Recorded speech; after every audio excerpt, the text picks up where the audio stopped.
Mga expert, mga legal luminaries and constitutional framers na hindi angkop itong proseso ng PI na sinimulan at kinakailangan maging maingat, masinop sa pagpapalit ng ating konstitusyon.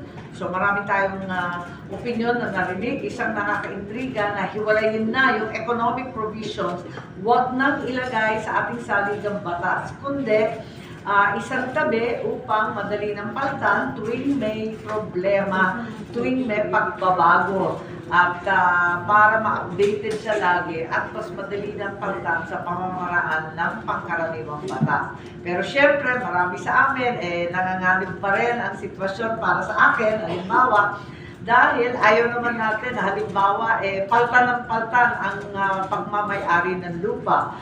Mamaya, tataas na yung presyo masyado, wala nang Pilipino maka-afford.